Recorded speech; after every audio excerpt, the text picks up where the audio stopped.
Hello, everyone, and welcome back to a new episode of the Moon Podcast. In this episode, I will talk about the Wheel of the Year.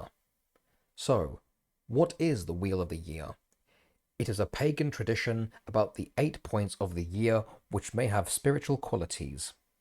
The Wheel of the Year is based on nature with spiritual traditions that reflect the cyclical nature of life, death, and rebirth. The Wheel of the Year is most natural of all, as they are all observable. As we all know, we have our long days and short days. They come with ancient festivals that are still with us today. The Wheel of the Year enables us to connect with nature, which is good for our mental well-being. There are positive effects it has on our minds. It enables us to connect with nature. Spending time in natural environments reduces stress and improves our moods. Rituals and ceremonies enable us to take part in communal activities which give us social connections, a sense of belonging. These rituals enable us to practice mindfulness. Mindfulness is associated with reduced anxiety, improved emotional regulation, and increased overall well-being. Rituals and ceremonies, which are common in many spiritual traditions, can provide a sense of structure and purpose, contributing to psychological well-being. So, let's begin with the summer solstice, also known as midsummer or Litha. This is the point where we have the longest day of the year and the shortest night. Usually this takes place on the 21st of June. This is the peak of the warmest season. It is a time of joy, celebration, and appreciation for the vitality of the sun to honor the sun's life-giving energy. Why is this important? It's because the sun is needed to grow crops. The fruits ripen. So what happens during this time? Usually a bonfire is lit to celebrate the light of the sun. People come together to take part in outdoor activities such as gathering around bonfires for communal festivities, music, dancing, and rituals. The next festival of the year is Lughnasadh. This occurs on the 1st of August. Lughnasadh is in honor of the ancient Celtic god Luna, spelt with Lugna. This is a harvest festival when the first crops of the year would traditionally be reaped. However, it's also known with another name, Lammas. It derives from the Old English term for loaf mass. It originated from early English celebrations of harvest time, during which loaves of bread were consecrated. This festival is about skills and craftsmanship. There will be games and competitions. These activities were meant to showcase and celebrate the skills and talents of the community. In modern celebrations, this aspect is sometimes reflected in friendly competitions or games held during the festival.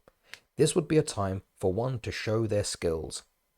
Given Lu's association with skills and craftsmanship, Lughnasadh is a time to recognize and celebrate individual and communal talents. This may include artistic displays, showcasing handmade crafts, and acknowledging personal achievements. After this, we get the autumn equinox, also known as Mabon. This occurs on the 21st of September.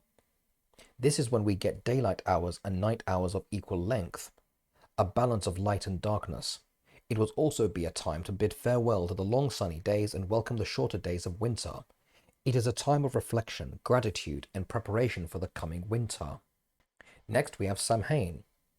Actually, despite its spelling, it's actually pronounced as Samhain, or Samhain, which is the name of the festival which happens on the 1st of November. Samhain is a sacred time because it is believed that it is the Celtic New Year. It was a time for making winter preparations.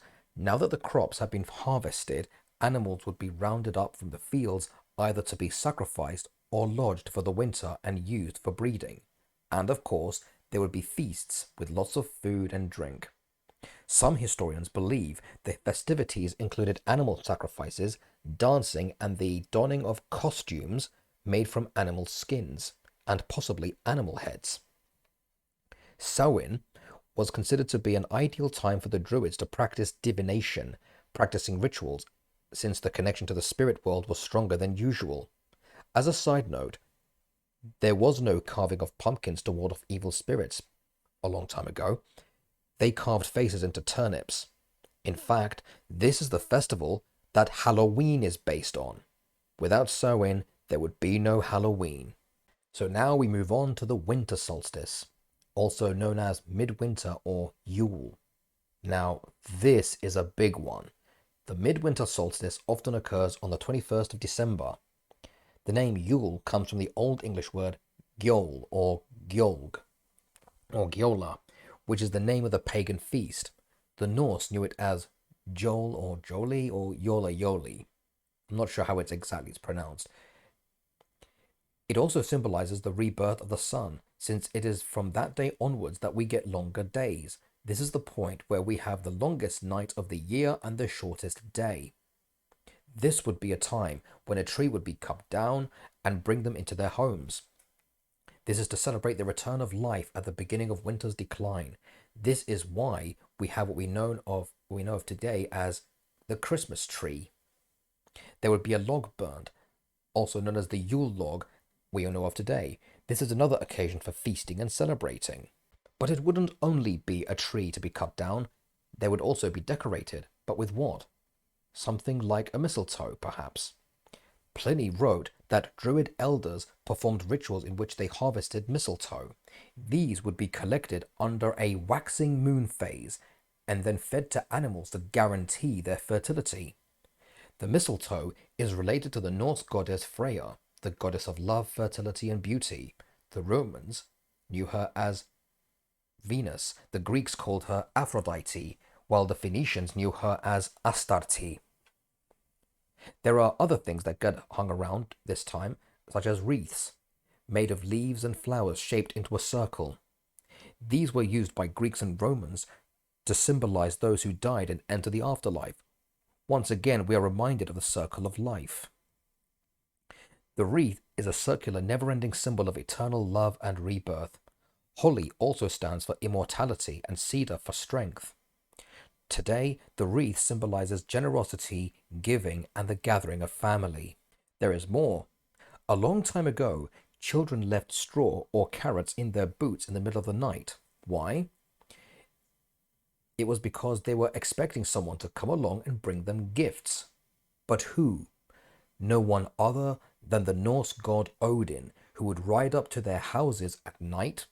Some say he would ride on a goat, while others say it was a horse, or a stag, or a reindeer. Does this sound familiar to you?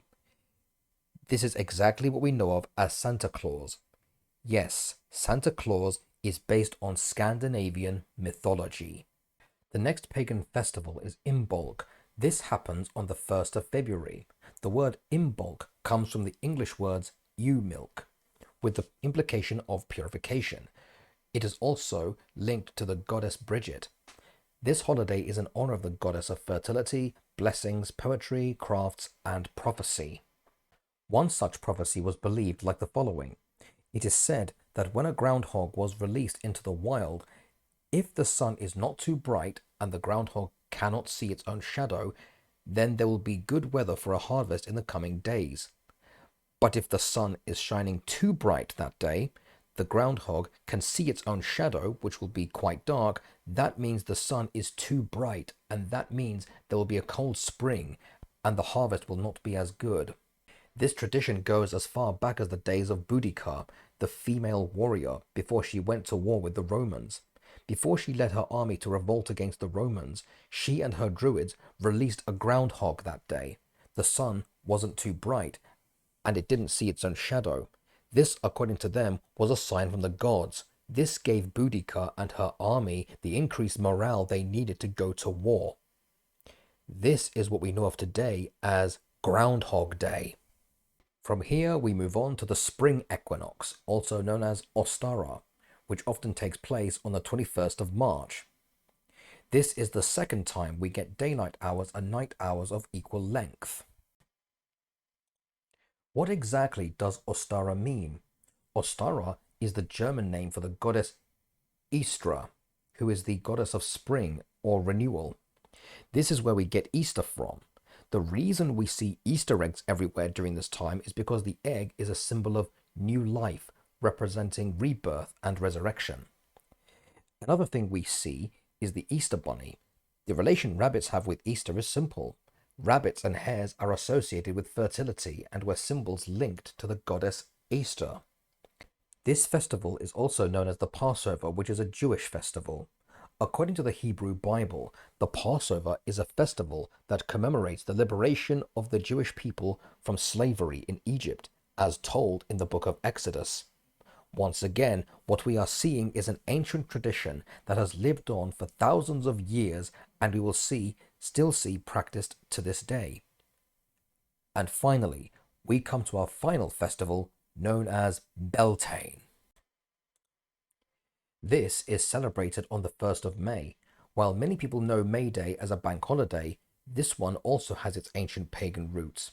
This marks the beginning of summer. It is believed that the word Beltane means bright fire in Celtic, and it refers to the god Belanus, who protected herds of cattle and offered healing and the light to the ancient Celtic pagans. The word comes from the combination of the Celtic words bel, meaning bright, and tane, which means fire. This is why there is a fire festival. We also see a gathering of lots of flowers. One thing the May Day festival is known for is for the maypole. The maypole is a popular tradition. It represents the union of the energy of the goddesses and the gods, the long pole corresponding to the god's phallic energy. This is set into a hole in the earth and decorated with ribbons and garlands. After this is placed into the earth near sunrise, the whole community holds ribbons and dances in a weaving pattern around the maypole. The men go in one direction and the women dance in the opposite direction. So, in short, people wear crowns made of flowers, dance around a pole, have sex, attend a fire ritual, eat bannock cakes, and drink elderflower cocktails or champagne. But there is another festival that is linked with May Day and comes before it. It is called Walpurgis Night, which takes place on the 30th of April. In Germany, it is known as Walpurgisnacht. In Sweden, for example, it is a holiday when people sing traditional spring folk songs and light bonfires. In Germany, the holiday is celebrated by dressing up in costumes, playing pranks on people, and creating loud noises meant to keep evil at bay. But what does Walpurgis Night really mean?